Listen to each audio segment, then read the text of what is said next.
Selamat pagi, siang, sore, atau malam.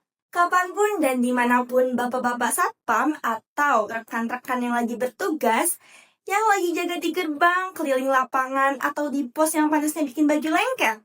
Tetap semangat ya. Selamat datang di Pos Aman, podcast satpam adaptif menghadapi iklim panas.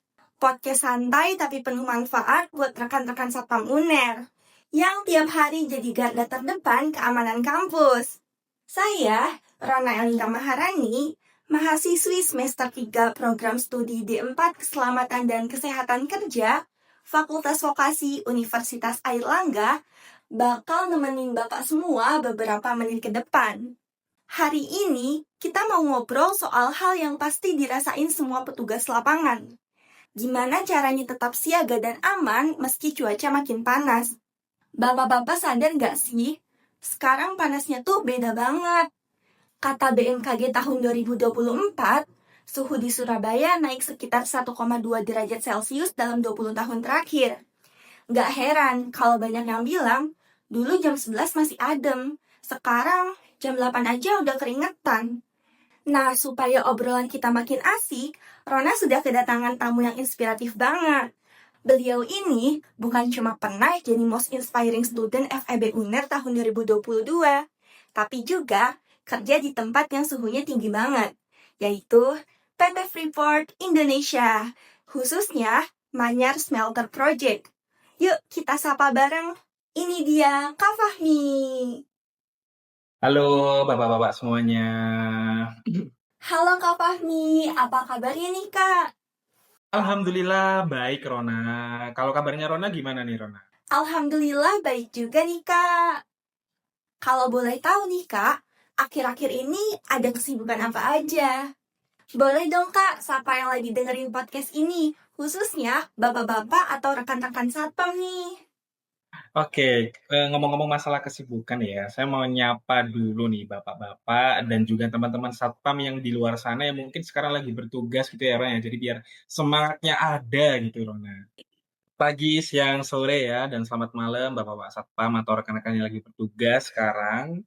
Perkenalkan, saya Fahmi Ilyas, salah satu alumni dari Fakultas Ekonomi dan Bisnis Universitas Airlangga.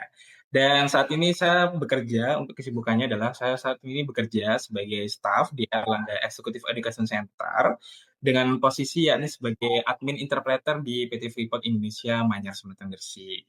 Banyak orang mengira kesibukan saya itu adalah kerjaannya hanya di komputer aja gitu dan ruangan ber-AC aja.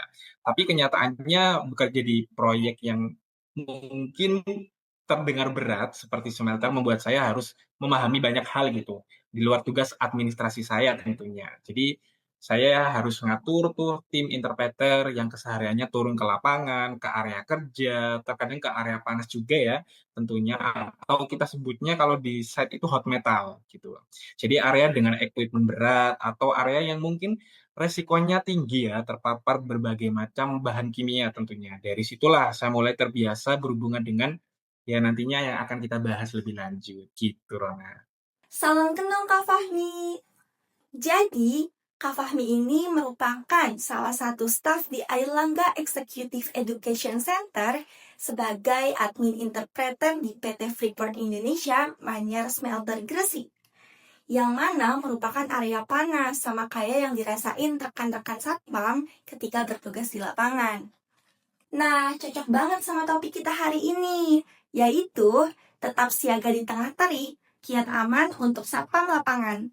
Karena panas itu bukan cuma bikin gerah, tapi juga bisa memengaruhi fokus dan keselamatan kerja. Oh iya Kak Fahmi, meskipun kerja kakak nggak tiap hari langsung di lapangan, tapi kan tetap sering berurusan sama rekan-rekan yang kerja di area panas ya Kak. Entah saat ngurus pengadaan APD, atau ngobrol pas jam istirahat nih Kak. Pernah nggak Kak ikut turun atau sekedar ngobrol sama rekan-rekan lapangan? Biasanya, mereka cerita apa aja sih soal kerja di tempat panas? Ada nggak pengalaman yang bikin kakak sadar kalau ternyata kenyamanan kerja itu penting banget? Bukan cuma soal alatnya, tetapi lingkungan kerjanya juga nih Kak. Oke. Wah, Rona, kalau soal cerita lapangan ya, tentunya saya banyak banget pengalaman yang membuka mata saya sebagai sosok seorang yang mungkin tidak familiar sebelumnya terkait keselamatan dan kesehatan kerja atau kita bilangnya adalah K3. Tapi salah satunya ketika saya pertama kali mendampingi interpreter masuk ke area kerja ya, terutamanya biasanya kalau kita itu ada safety induction terlebih dahulu. Jadi sebelum orang-orang itu bekerja di BTFI, kita itu ada yang namanya safety induction. Di mana safety induction itu kita mengecek keseluruhan, baik itu nanti secara fisik ataupun juga secara APD-nya.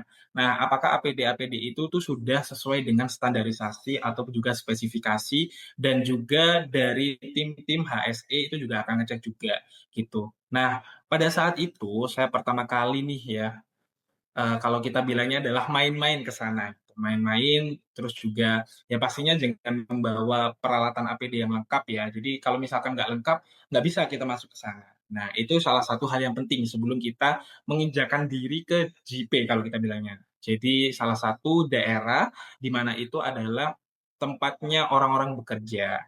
Jadi orang-orang interpreter saya di sana itu masih ingat sekali di sana itu pasti panas gitu kan ya, karena dekat laut juga di sana, jadi hal tersebut juga harus kita perhatikan. Nah, saya masih ingat, hari itu suhu udara menurut pada saat itu saya kalau lihat di HP saya itu ya sekitar 35 sampai 36 derajat. Tapi panas radiasi dari peralatan intim bisa membuat udara di sana itu area terasa di atas 40 derajat Celcius mungkin ya kalau kita bilang. Jadi baru masuk 10 menit saja itu sudah disiram air keringat langsung keluar gitu kalau saya bilang. Nah, jadi hal-hal tersebutlah yang perlu adanya teman-teman semuanya ketahui gitu. Apalagi suhu panasnya di Surabaya gitu ya, yang kalau kita bilangnya itu mataharinya di Surabaya lebih dari satu. Nah, itu yang mungkin saya perlu garis bawahi juga ya. Jadi Gresik, Surabaya mungkin beberapa kota yang ada di Jawa Timur ini juga salah satunya Gresik, Surabaya ini juga merupakan kota-kota yang kalau udah musim kemarau tuh panasnya minta ampun gitu ya. Nah, itu. Jadi saya masih ingat itu, terus juga ketika saya melihat pekerja yang sudah terbiasa, tapi tetap saja terlihat capek gitu ya. Ada yang bilang, "Mas, face-nya ini panas." Ataupun juga pada saat kita ada coverall, pengadaan coverall gitu kan ya. Coverall-nya ini lumayan tebel gitu kan ya. Jadi sehingga apa, ketika di sana itu mungkin dari teman-teman interpreter merasa, apa ya, sumuk kalau kita bilangnya ya, merasa panas gitu kan ya, helmnya berat, lama-lama pusing mah atau lain sebagainya. Kacamatanya mungkin yang biasanya apa ya, kalau kita keringetan suka foggy gitu, ya, jadi pandangannya itu kabur. Biasanya sih kalau kita bilangnya adalah anti fog, anti starch gitu ya.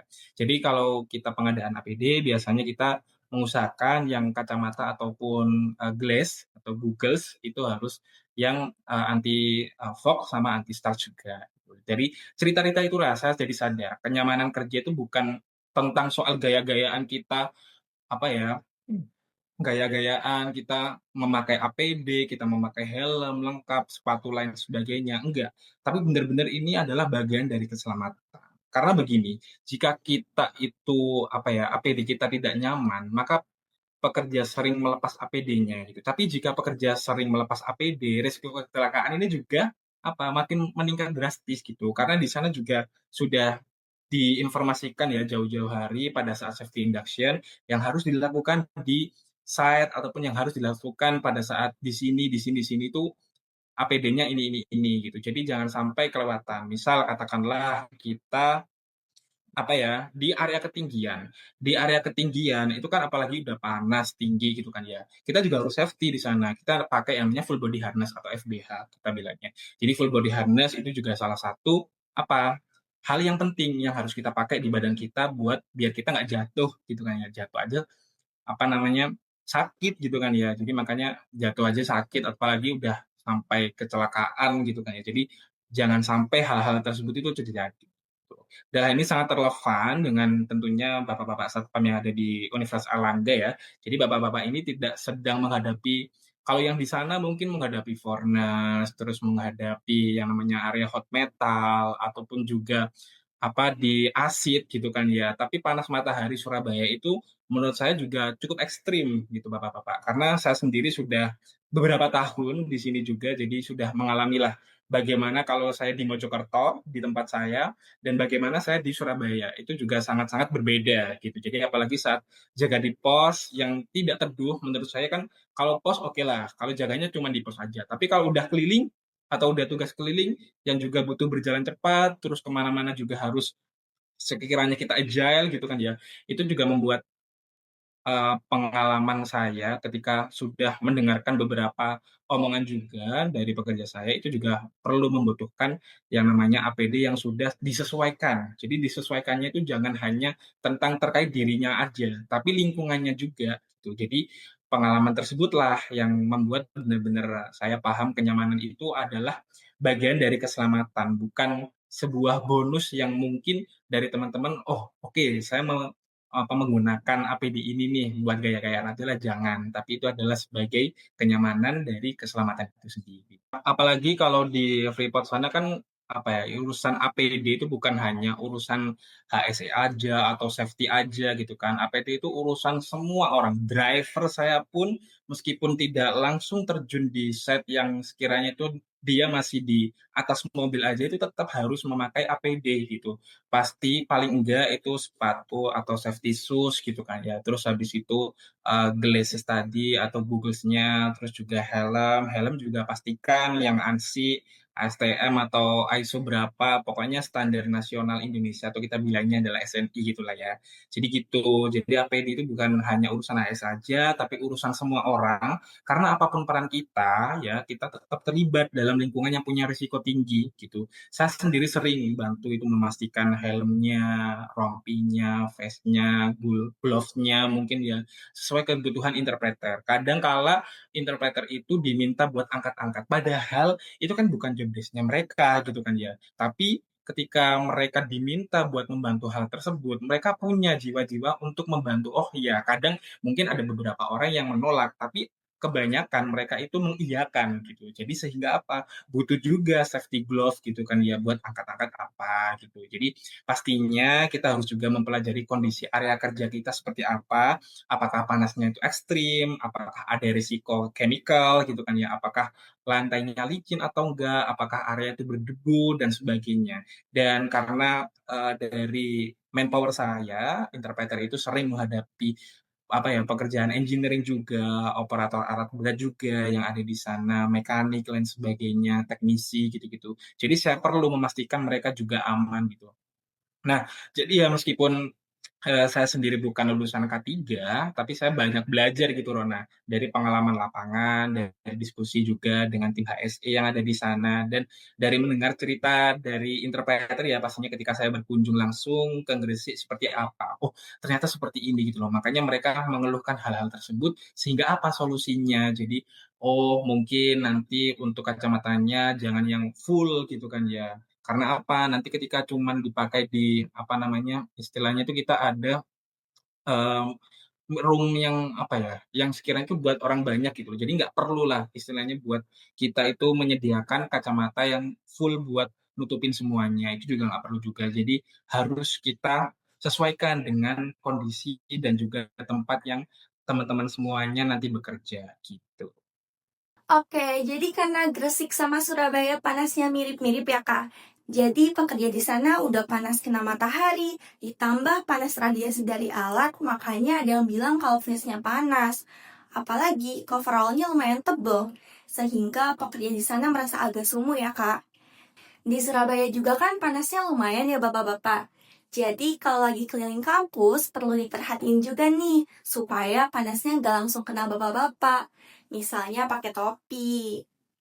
Kalau boleh tahu nih Kak, di PTFI sendiri penerapan pengendalian lingkungan panasnya seperti apa ya Kak? Oke, pastinya akan sangat berbeda ya, tapi ini saya jelaskan secara sudut pandang saya ketika di PT FI. Di PT FI pun juga ada bapak-bapak satpam yang berjaga di gate 1, gate 2, gate 3 gitu kan ya. Itu pastinya mereka juga menerapkan ini semua gitu. Jadi di semua hal ataupun di semua tempat, jadi di UNER pun juga sama gitu. Jadi mungkin untuk skalanya ataupun juga apa ya, secara penilainya mungkin ya itu panas penanganannya ya mungkin kalau kita bilangnya nggak terlalu ekstrim kayak yang di Gresik gitu. Nah di Freeport ini penanganan panas itu sangat serius. Ada kalau saya tahu itu ada 3 pendekatan utama, paling tidak ada pendekatan utama lah gitu yang bisa kita, lakukan sebagai, perusahaan buat tetap menjaga keselamatan, kenyamanan kerja dari manpower-manpower kita gitu ya. Jadi yang pertama pastinya kita harus engineering control terlebih dahulu. Jadi, engineering control ini bisa masuk ke pengendalian lingkungan juga. Contohnya misalkan pemasangan kanopi besar di area tertentu, itu juga menjadi hal-hal yang menurut saya itu akan mengurangi panasnya ketika kita berjalan di, apa ya, di bawah kanopi itu juga. Terus ventilasi tambahan, ketika kita sudah punya ventilasi tambahan, udara itu kan pasti juga akan, apa ya, bisa terorganisir dengan baik gitu loh. Terus cooling station dengan kipas industrial pasti, karena di mana-mana pun juga kalau kita di pabrik, kalau kita di suatu gedung gitu kan ya, cooling station dengan kipas industrial ini juga pasti sangat penting gitu loh. Nah, jadi penempatan air minum dingin di titik strategis itu juga sangat diperlukan ya. Jadi tidak hanya di beberapa tempat yang perlu orang-orang itu minum ataupun di pantry doang gitu, enggak. Tapi kita bisa menyediakan penempatan air minum dingin itu di beberapa titik-titik yang strategis juga, gitu. Nah, paling enggak kita ketika membuat gedung itu kan punya, apa ya, arsitek-arsitek yang bagus gitu kan ya. Jadi paling enggak pemilihan material lah. Pemilihan material lantainya yang tidak menyimpan panas berlebih itu juga akan membantu kita buat mengendalikan, dari suhunya atau pengendalian panasnya gitu. Jadi engineering control ini selalu jadi prioritas utama. Filosofinya adalah buat lingkungan lebih aman dulu sebelum menyentuh manusia itu tadi, gitu. Nah, itu yang pertama. Yang kedua, administratif kontrol gitu, teman-teman. Jadi pengaturan, kalau saya bilangnya adalah pengaturan kerjanya, gitu. Nah, ini termasuk rotasi tugas agar tidak ada satu orang yang terlalu lama di area panas ya, tentunya. Saya sendiri pun biasanya merotasi tugas juga, ada yang shift 1, ada yang shift 2, ada yang shift 3. Jadi sistemnya adalah roster. Jadi roster 1 nanti dari jam 6 pagi hingga jam 2 siang, lalu jam 2 siang hingga jam 10 malam, jam 10 malam hingga jam 6 pagi. Tapi itu bisa dirotasi gitu loh. Jadi nggak semua orang itu nantinya setiap 1 minggu sekali itu pagi, pagi terus. Enggak. Jadi 1 minggu itu ada yang pagi-pagi, siang-siang, malam. Nah, malam itu biasanya kan nggak mungkin dong kita nantinya ke pagi lagi. Jadi biasanya setelah malam itu biasanya harus off. Nah, contohnya seperti itu untuk rotasi tugas gitu ya. Terus pengaturan jam kerja berdasarkan indeks panas harian juga, itu juga termasuk salah satu kita memanusiakan manusia gitu. Nah, teman-teman semuanya juga harus tahu ketika kalian sudah menjadi seorang yang mengatur manusia, kita juga jangan lupa harus bisa memanusiakan manusia itu sendiri. Mandatory rest time setiap beberapa jam itu juga perlu briefing tentang cuaca ekstrim, paling enggak kita melihat, BMKG hari ini seperti apa ya, apakah cuacanya hujan atau enggak. Karena biasanya kalau di bulan-bulan Desember seperti ini, Bapak Ibu semuanya, itu juga perlu kita adakan bagaimana sih tentang cuaca yang ada di sekarang ya. Karena di beberapa titik sampai longsor, sampai hujan ekstrim, dan sebagainya, banjir, tsunami, dan sebagainya itu sudah melanda di mana-mana. Jadi ketika panas ataupun sebuah hujan gitu kan ya, kita juga harus bisa memprediksi dari mana kita bisa mitigasi resikonya itu sendiri. Jadi ini yang sering saya contohkan ke teman-teman, kan 3 juga ya, bukan yang paling efektif itu bukan hanya cuman APD aja, tapi bagaimana lingkungan dan juga sistem kerjanya itu juga kita atur bersama-sama. Nah, paling, penting juga yang nggak kalah penting itu adalah PPE atau kita bilangnya APD. APD alat pelindung diri, PPE personal protective equipment. Nah, PPE atau EPD ini posisi terakhir tapi tetap penting gitu. Jadi untuk panas, APD yang digunakan antara lain apa aja? Vest dengan bahan mesh breathable gitu kan ya. Vest dengan bahan mesh breathable ini juga sudah saya pesankan juga kepada para interpreter saya. Jadi ketika panas dan sebagainya itu mereka tetap ngerasa nyaman gitu. Tadi sudah saya sebutkan juga ya helm dengan ventilasi ANSI juga itu biasanya saya vendornya di Surabaya gitu dengan ventilasi ANSI-nya, terus kacamata anti fog, anti stress tadi gitu. Sepatu juga head resistant itu yang biasanya saya gunakan juga buat, manpower saya yang ada di sana, cooling towel juga. Nah, pendekatan bertingkat seperti ini, itu sebenarnya sangat bisa diterapkan di UNER. Misalnya, pos satpam itu diberi shading tambahan, itu juga menjadi salah satu hal yang penting juga, gitu ya. Terus juga jadwal jaga diatur bergantian saat jam panas ekstrim, jadi nggak semuanya itu kerasa kepanasan, yang mungkin hari Senin, Selasa, itu bapaknya bisa shift pagi, gitu kan ya, pagi sampai sore mungkin, terus nanti dilanjutkan juga kan, karena satpam ini kan juga garda terdepan buat kita menjaga keamanan sebuah, apa ya, gedung, sebuah, apa ya, lingkungan gitu kan ya. Jadi, maka dari itu kesehatannya pun juga harus kita jaga gitu. Jangan sampai satpamnya lengah, terus juga keamanannya apa, akhirnya jadi keamanan gedungnya yang dipertaruhkan gitu kan ya, gitu. Nah, disediakan juga air minum, baik itu air minum panas maupun air dingin. Jadi ketika nantinya apa ya, dari cuaca ekstrim itu ada, bapak-bapak sekalian itu bisa memanfaatkan air minum itu dengan maksimalnya gitu. Ketika cuaca panas berarti kan kita punya air minum dingin gitu kan ya. Ketika cuacanya dingin berarti kita butuh kopi biasanya biar nggak ngantuk gitu-gitu. Nah itu yang harus kita, siasati, harus kita sediakan juga sebagai orang-orang yang memfasilitasi juga. Jadi apa ya, nggak hanya cuman kesehatan, keselamatan kerja atau K3 ini tuh dari sisi satpamnya aja, tapi manajemennya ini bagaimana gitu kan ya, dari fakultasnya mungkin ataupun dari yang PIC gedungnya. Kalau kita bilangnya adalah Direktorat Sarana Prasarana. Nah, itu juga harus apa ya, kita bilang sebagai urgensi lah. Jadi orang-orang yang memiliki tugas dan kewajiban buat menjaga gedung ini itu bisa bekerja semaksimal mungkin gitu. Jadi terus yang kedua itu yang terakhir adalah seragam memakai bahan yang lebih mudah, melepas panas lah kalau kita bilangnya. Jadi bukan hanya APD-nya saja yang ditingkatkan, tapi sistem kerjanya juga sih Rona yang perlu disesuaikan di suatu perusahaan ataupun instansi gitu. Oke, jadi di PTFI ada 3 pendekatan utama ya Kak untuk tetap menjaga keselamatan dan kesehatan kerja. Yang pertama, ada engineering control atau pengendalian secara teknik. Contohnya adanya ventilasi tambahan, kanopi, cooling station. Terus yang kedua, ada administrative control atau pengaturan kerja. Contohnya rotasi tugas. Dan yang terakhir dan gak kalah penting ada PPA atau alat pelindung diri. Contohnya vest dengan bahan respirable. Tapi Kak, Rona jadi kepikiran nih, kalau kita udah berusaha bikin tempat kerja senyaman mungkin, tubuh juga punya batas kan ya Kak? Soalnya panas itu kan bukan cuma bikin gerah, tapi juga bisa bikin lemas, pusing, bahkan ada yang sampai tumbang. Kak Fahmi, bisa nggak diceritain? Sebenarnya apa aja sih tanda-tanda kalau tubuh kita udah nggak kuat lagi sama panas waktu kerja? Oke, pertanyaan yang tentunya menarik ya, Bapak, Ibu semuanya, teman-teman semuanya, di mana kita ini juga ada bahaya dari tubuh kita akibat paparan, baik itu panas ataupun dingin gitu kan ya, dan tanda-tandanya pasti juga menurut saya itu juga akan sangat berguna gitu ketika kita mengerti hal-hal tersebut. Jadi kalau soal tanda tubuh tidak kuat, panas, saya cukup sering lihatnya di lapangan gitu ya. Kadang orang tidak sadar tubuhnya memberi sinyal bahaya. Beberapa kali interpreter saya itu juga digotong sama ambulans gitu ya ke ISOS PTFI atau International SOS, di mana dari mereka itu juga sering merasa kelelahan. Terus juga sering merasa berkeringat juga, apalagi kan kalau di furnace itu kan udah bahan-bahan yang menurut saya udah bahan kimia, terus juga bahan yang panas, terus juga ada beberapa bahan-bahan yang mungkin ketika terhirup itu juga akan jadi bahaya gitu kan ya buat apa orang-orang yang bekerja di sana gitu. Jadi kalau soal tanda tubuh tidak panas, saya cukup sering melihatnya di lapangan. Jadi kadang orang juga tidak sadar tubuhnya menjadi sinyal bahaya itu tadi, dan beberapa tanda awal yang paling sering muncul itu pasti yang pertama adalah keringat berlebihan.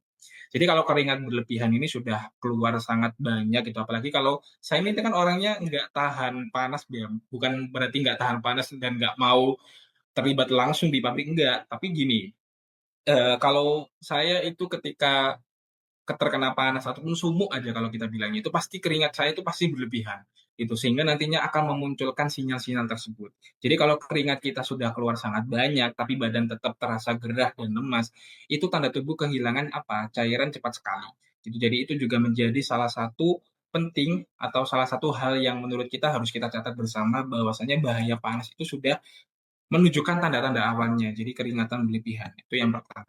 Yang kedua adalah kepala mulai pusing gitu. Jadi kepala mulai pusing ini biasanya terjadi gitu ya ketika kita, otak kita gitu kekurangan suplai oksigen dan darah karena tubuh sibuk mendinginkan dirinya. Jadi kepala mulai pusing, keringatan berlebihan, udah kunang-kunang banget, aduh gitu kan ya. Terus kalau misalkan buat kerja kan juga nggak fokus juga gitu. Jadi memang dipastikan benar-benar ketika kita kerja itu harus fit, makanya ada medical check up terlebih dahulu sebelum seseorang itu mengikuti sebuah rekrutmen atau bekerja di sebuah perusahaan gitu kan ya. Jadi itu juga menjadi hal-hal yang perlu kita waspadai bersama Bapak Ibu sekalian, di mana bahaya panas itu pastinya akan mengakibatkan kepala mulai pusing, itu juga itu salah satunya. Tuh. Terus juga biasanya itu kram otot juga, biasanya ini akibat kehilangan apa? Elektrolit karena keringatan berlebihan juga. Jadi ke poin satu tadi ya, keringat berlebihan ini juga nantinya akan mengakibatkan kram otot juga. Nah, itu. Nafas cepat dan pendek itu juga Bapak Ibu harus ketahui bahwasannya karena tubuh ini berusaha menstabilkan suhu ya. Jadi itu. Nah, itu biasanya kan kalau kita sering olahraga itu kemungkinan-kemungkinan tersebut, ya bahaya-bahaya tersebut itu bisa kita minimalisir. Jadi paling tidak menjadi seseorang itu jangan hanya cuman kerja aja, gitu. Jadi kita juga work life balance lah kalau kita bilangnya. Kita juga main-main, oke, kita kerja juga oke, kita juga menjaga keselamatan diri, kesehatan kita dengan apa? Dengan rutin berolahraga juga, gitu. Jadi kram otot, nafas cepat dan pendek itu juga bisa kita minimalisir juga, gitu. Nah, biasanya yang terakhir itu pastinya ini sinyal yang lucu sih sebenarnya, ingin duduk terus gitu. Jadi ini sinyal tubuh yang butuh berhenti. Banyak pekerja memaksa dirinya itu tetap berdiri. Biasanya kan ada di produksi ya, biasanya rata-rata sih di produksi, terus juga kalau bapak-bapak satpam juga ketika ada sebuah event itu pasti kan ya memerlukan tubuh yang sigap buat berdiri selama beberapa waktu gitu. Jadi padahal tubuhnya sudah memberi peringatan kalau ayolah kita duduk aja gitu kan ya. Nah itu udah sinyal-sinyal banget itu buat kita harus duduk gitu kan ya. Itu juga salah satu sinyal-sinyal dari bahaya panas tadi.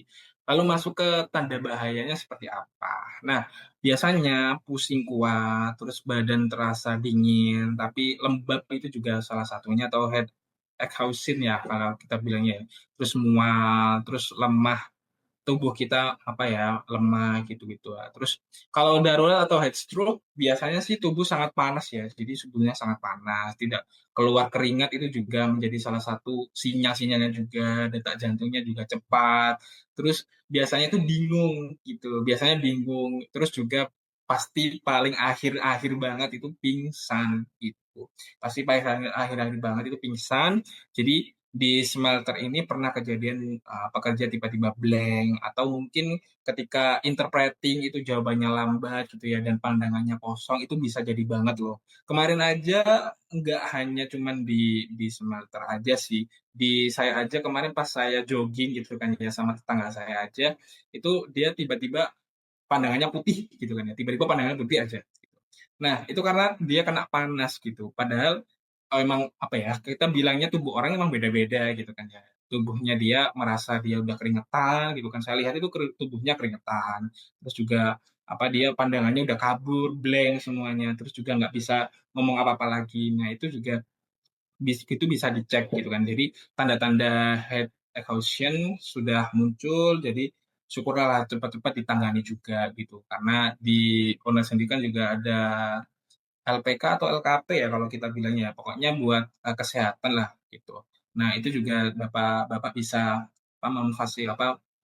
dimanfaatkan lah fasilitas-fasilitas yang dari universitas itu. Kalau yang di smelter juga ada international source, jadi klinik yang ada di sana.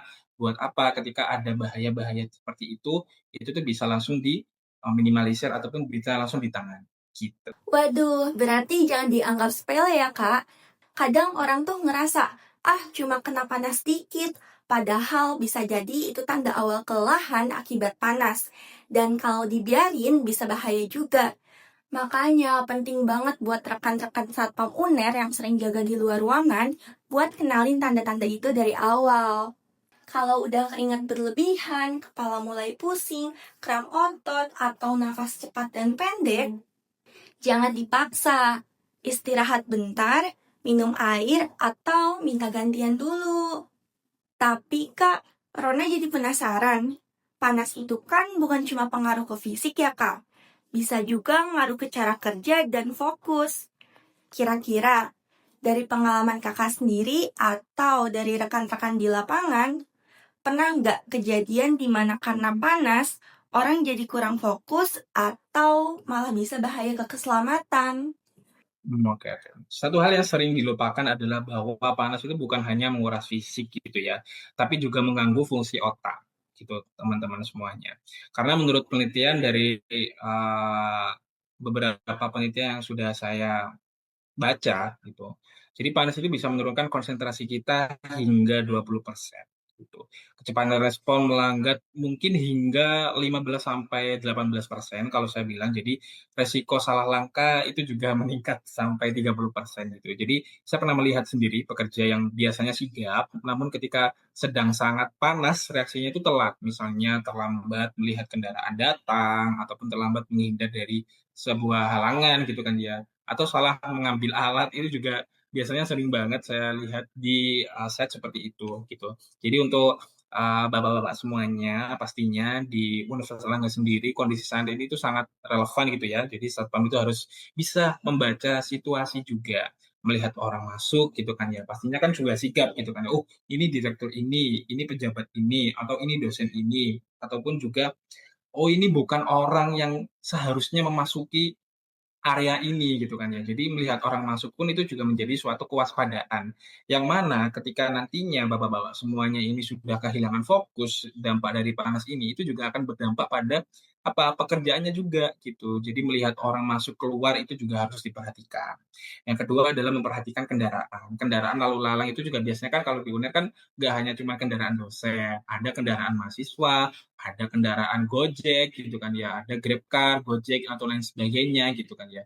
Yang mana itu mungkin juga perlu kita waspadai juga karena kejahatan-kejahatan itu kan tidak peduli pandang bulu tempat manapun ya. Bisa jadi kejahatan itu juga ada di institusi pendidikan gitu. Gak hanya cuman di tempat-tempat yang sekiranya itu mempunyai banyak banyak harta gitu kan ya. Nah, bisa jadi gitu, karena kita juga nggak tahu kejahatan sekarang itu kan banyak banget gitu ya, Rona, kalau saya bilangnya ya. Jadi meskipun bapak-bapak semuanya ini, menjadi seorang satpam, tapi seorang satpam itu juga menjadi garda terdepan gitu, buat keamanan dan kenyamanan dari sivitas akademika yang ada di kampus gitu. Mengawasi area itu juga perlu, menjaga keamanan itu juga salah satu hal yang kewajiban gitu ya. Jadi otak terlambat atau lambat 1 sampai 2 detik aja itu bisa berdampak besar pada keamanan kampus, gitu sih, Rona. Nah, itu dia. Kadang kalau badan udah panas, otak juga ikut panas. Bisa jadi kurang awas, salah lihat, atau telat tanggap. Padahal kerja satpam kan butuh fokus tinggi. Makanya, menjaga diri dari panas itu bukan cuma soal kesehatan, tapi juga bagian dari menjaga keamanan. Kalau tubuh nggak fit, kita nggak bisa jaga orang dan lingkungan yang maksimal. Nah, sekarang Kak, biar rekan-rekan Satpam UNER juga bisa langsung praktek, boleh dong Kak dibagiin tips-tips praktisnya. Apa aja sih hal-hal sederhana yang bisa dilakukan biar tetap siaga di tengah panas tapi nggak cepet drop? Oke, nah ini menurut saya juga sangat penting ya terkait tips dan tips buat pencegahan panas yang ya kadang Surabaya itu pagi panas, siang panas, sore tiba-tiba hujan aja gitu kan ya. Kalau buat bulan-bulan akhir-akhir ini gitu. Jadi kalau dari pengalaman saya dan masukan tentunya dari para senior-senior saya yang ada di HSE, ada Pak Ardianto di PTF itu juga biasanya sih memberikan sebuah edukasi gitu kan ya kepada teman-teman baik itu di interpreter maupun juga di subkontraktor, di mana ada beberapa tips praktis yang menurut saya itu bisa dimanfaatkan ataupun juga bisa diterapkan oleh bapak-bapak semuanya ketika sebelum bertugas. Ingat ya, sebelum bertugas itu, sebelum bertugas dan ya bertugas sama ya pasca bertugas juga di sini ya, gitu. Jadi yang sebelum bertugas itu ada apa aja? Yang pertama, minum sebelum haus gitu kan ya. Jadi ketika kita bertugas itu kan pasti kita akan mengalami sebuah fase di mana kita juga perlu adanya minuman gitu kan, perlu adanya yang masuklah, cairan yang masuk ke tubuh kita gitu. Jadi minum sebelum haus, jangan tunggu haus karena apa? Haus itu sudah karena haus itu sama dengan apa? Tubuh sudah dehidrasi gitu. Jadi makanya minum air putih secara rutin itu juga perlu bapak-bapak semuanya. Jadi nggak hanya cuman pekerja yang ada di area panas aja, tapi semua orang pun juga menurut saya juga perlu untuk minum. Meskipun saya di kantor duduk-duduk aja pun juga perlu buat apa, menjaga fokus kita, biar kita nggak dehidrasi, gitu-gitulah. Terus yang kedua adalah mikro istirahat, di mana 3 sampai 5 menit ini di tempat teduh itu sangat membantu menurunkan suhu tubuh gitu ya. Kalau menurut saya di UNER ini juga sudah banyak pohon-pohon rindang yang menurut saya itu bisa dijadikan sebagai tempat teduhan kita, atau enggak sesekali keluar masuk gedung itu kan juga menjadi salah satu hal yang menurut saya itu bisa meminimalisir pencegahan panas juga. Dan di UNER pun juga, sudah kebanyakan ber-AC juga gedungnya gitu kan ya. Jadi nggak terus-menerus kita itu bekerjanya menjaga gedung itu dari luar aja, tapi bisa jadi dari dalam. Terus juga nantinya juga apa ya, rotasi juga nggak apa-apa. Jadi ada yang awalnya di dalam, terus nantinya di luar, ataupun juga nantinya awalnya di luar, terus nanti di dalam, itu juga boleh gitu.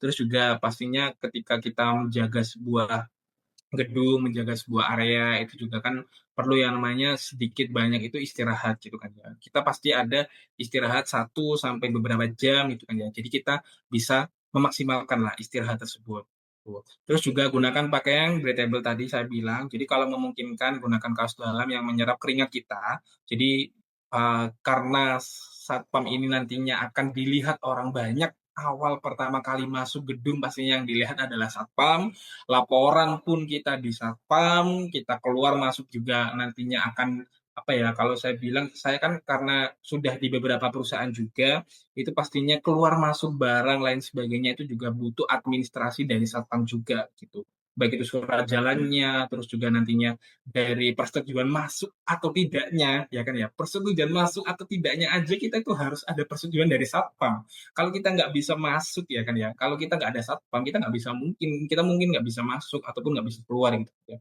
Jadi memang sangat penting sekali pekerjaan ini buat kita maksimalkan semaksimal mungkin gitu ya, apalagi terkait dengan apa tadi kita bilangnya adalah panas, APD, dan sebagainya, gitu. Nah, lalu juga jangan memaksakan diri pastinya Bapak-bapak semua, kalau misalkan memang udah dirasa mulai pusing, mulai mual atau lemes, minta aja nanti ya nggak apa-apa. Karena apa, kalau misalkan Bapak semuanya, di sini memaksakan diri, tentunya juga akan menjadi hal yang negatif. Tadi yang sudah saya mention di awal, juga banyak nanti apa ya, hal-hal yang sekiranya itu membuat tidak fokus ataupun juga nanti mengacaukan kegiatan-kegiatan ataupun juga bisa jadi menjadi bumerang lah buat diri kita sendiri gitu. Terus paling enggak kita kan juga punya partner ya Rona ya, jadi paling enggak saling memperhatikan gitu. Kalau lihat rekan kerja atau ngos-ngosan, ingatkan untuk istirahat ataupun juga apa ya, kita bisa menawarkan diri kita buat kita gantian gitu. Karena sejatinya sebuah perusahaan, sebuah lembaga atau instansi itu kan perlu yang namanya kerjasama atau teamwork gitu kan ya kalau kita bilangnya. Jadi satpam pun juga sama gitu, meskipun pekerjaan ini yang dibilang orang sepele atau lain sebagainya, enggak. Satpam itu menurut saya adalah seorang yang menjadi garda terdepan, itu tadi yang saya bilang gitu kan ya, buat apa, menjaga keamanan, terus juga ketika ada barang-barang lain sebagainya masuk atau keluarnya suatu apa, kendaraan ataupun orang, itu kan juga harus sudah kita awasi ya, baik dari pemata ataupun juga dari gerak-geriknya orang. Jadi kita harus saling memperhatikan rekan kerja kita itu. Gitu sih Rona. Nah, itu dia bapak-bapak. Kadang hal yang kelihatannya sepele justru yang paling penting. Kayak minum sebelum haus, istirahat sebentar, dan pakai pakaian yang menyerap keringat. Rana juga pengen tahu nih kak, kalau dari sisi manajemen, apa yang bisa dilakukan biar rekan-rekan satpam atau pekerja lapangan ini bisa kerja dengan aman di tengah panas? Oke. Oke, sangat relevan ya tentunya buat saya yang setiap hari, berkantor di Asec Tower, bapak-bapak semuanya. Jadi saya sendiri juga sudah melihat dari aktivitas-aktivitas atau kegiatan-kegiatan baik itu yang memerlukan pengawasan ataupun juga perhatian khusus, yang tentunya ini juga akan melibatkan peran manajemen dan budaya saling jaga tentunya ya. Jadi, kalau di UNER sendiri pastinya saya belajar hal yang penting, di Freeport pun juga saya belajar hal yang penting. Jadi di 2 tempat ini saya belajar satu hal penting, keselamatan itu tidak berhenti di APD aja, tapi keselamatan itu adalah suatu hal yang perlu dikolaborasikan. Jadi manajemen harus menyediakan, 1, tempat teduh, yang kedua air minum, yang ketiga ventilasi tadi, rotasi kerja, pelatihan tentang panas, ataupun juga, pastinya kalau pelatihan tentang panas ini kan juga tergantung kegiatan ataupun juga tempatnya juga ya, jadi kita harus memperhatikan juga. Kalau di Freeport memang cukup lumayan sering pelatihan-pelatihan ini, diadakan, baik itu pelatihan keselamatan kerja di area hot metal, ASID, terus habis itu juga Varnens, gitu-gitu. Terus juga ada di Central Control Building atau kita bilang jelas CCB gitu kan ya. Kalau CCB ini biasanya tempat berkantornya orang-orang interpreter ataupun juga user-user yang, dari Amerika ataupun dari Chile gitu-gitu kan ya, dari pokoknya dari seluruh mancanegara yang sekiranya karena di Freeport ini memang international company kalau saya bilangnya, itu bisa banyak sekali, makanya standarisasinya pun juga akan sangat berbeda gitu. Dari sana pun juga kita sudah melihat bahwasanya, oh ini tuh tidak cukup bukan hanya cuman SNI aja, tapi peran manajemennya juga harus mengetahui, oh ini juga harus kita standarisasi secara internasional ataupun global, gitu. Jadi tempat-tempatnya yang sudah harus kita sesuaikan juga sama orang-orangnya juga gitu ya. Namun pekerja juga harus membangun sebuah budaya kalau saya bilang ya Rona ya. Jadi saling mengingatkan itu tadi sudah saya mention juga itu juga perlu gitu kan ya saling jaga gitu tidak memaksakan diri sama pastinya melaporkan kondisi ketika tidak aman gitu kan ya. Jadi budaya ini tuh sangat-sangat harus bisa diterapkan, baik itu nantinya di PT FI maupun di Unair sendiri, dan saya rasa Satpam Unair itu juga punya potensi besar gitu membangun budaya serupa. Karena kita kan sudah terdidik dan dididik gitu kan ya, excellent with morality itu juga sudah kita dengarkan bersama-sama, sudah kita dengarkan berkali-kali baik itu dari dekan kita, rektor kita gitu kan ya, dari sivitas akademika yang lain ketika ada sebuah event gitu kan ya. Nah, itu juga bisa diterapkan, baik itu dari semua pekerjaan yang ada di sini. Jadi peran manajemen dan budaya itu juga saling, jaga itu menurut saya, seperti itu Rona, gitu. Setuju banget, Kak. Jadi, selain diri sendiri yang harus peka, manajemen juga harus mendukung upaya K3 di lingkungan kampus ya, Kak. Selain itu, perlu untuk menerapkan budaya saling jaga.